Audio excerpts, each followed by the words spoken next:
If one thing I'm very proud of the National Diversity Coalition is reaching out to the hard to reach, hardly reach through financial education.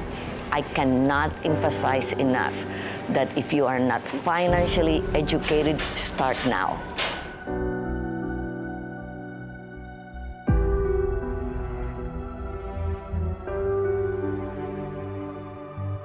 The reason why we started this program is when my former late General Counsel, my mentor, Bob Ginesta, always believes that financial literacy has to start while they're in kindergarten. And we're just so blessed that Miss Sheila Bair, who was the second most influential person in the world during the financial crisis. And the result of this is more than what I expected. I would say we've done over 15,000 kids just this 1 year and impacted 25 schools. And these are all Title I schools, underserved community. But you know what? We underestimated the kids. They know what to ask. They know what debit and credit means. So if they already know that, can you imagine what the result would be if we continue this youth financial literacy along with their parents? So I am just so blessed that the principals, the administrators, the teachers are all over financial literacy. This is a must. And with Sheila Bair's teaching, advice, and she has the right to give advice. She's so many banks that failed. She's seen many homes that were foreclosed. She's seen the greed. She's seen everything you can think of. And she's very highly educated anyway. Well, I just want to empower families to protect themselves better, to know how to build wealth, save, and also not to lose money through overborrowing, impulse buying, just common financial mistakes. And I think children can start getting those lessons at an early age.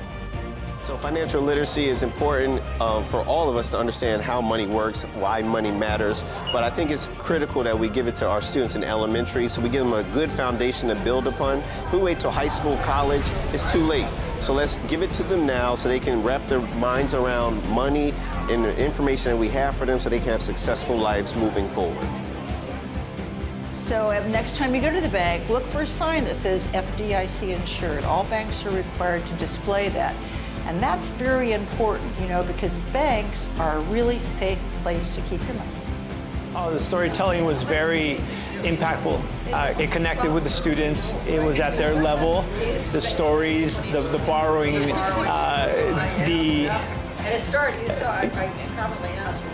the financial concepts that so many students are hearing probably for the first time. The only creature with that much was Billy's smart sister, Bess, the richest woman on the Isles and a true business success. Financial literacy is essential. All of our future generations are going to become consumers. They're also going to be employed, and so they need to really understand what to do with money, begin to build healthy habits around money, around earnings, revenue, and also, most importantly, around debt. Saving is generally when you put your money in a bank where it's safe and it's gonna be there. It's not gonna lose value. You put $100 in, you're gonna at least get $100 out. Hopefully you get more with some interest, right? So it's safe, it's secure, it's there when you need it.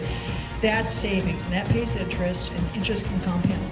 There's also called something called investing. Investing is generally when you put money into a business, hoping that the business will make money, and then whoever's running the business will share some of the profits with you if they do make money.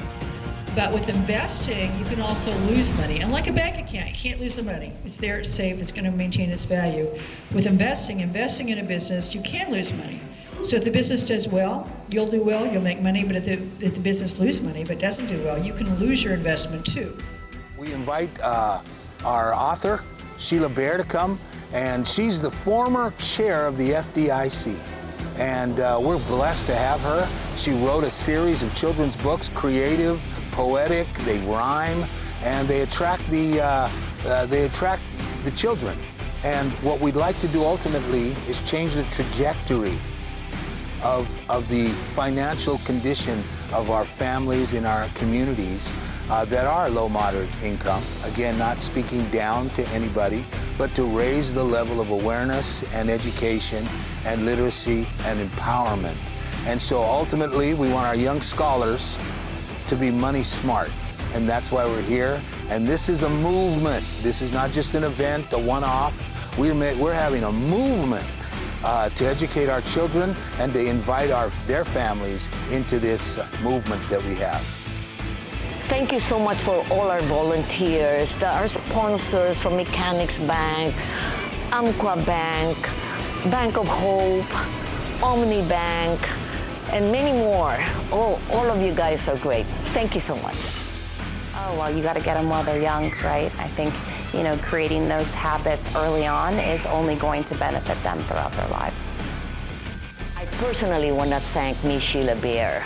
She is the queen of financial literacy. You've heard her advice. Do me a favor, listen and implement it. Thank you.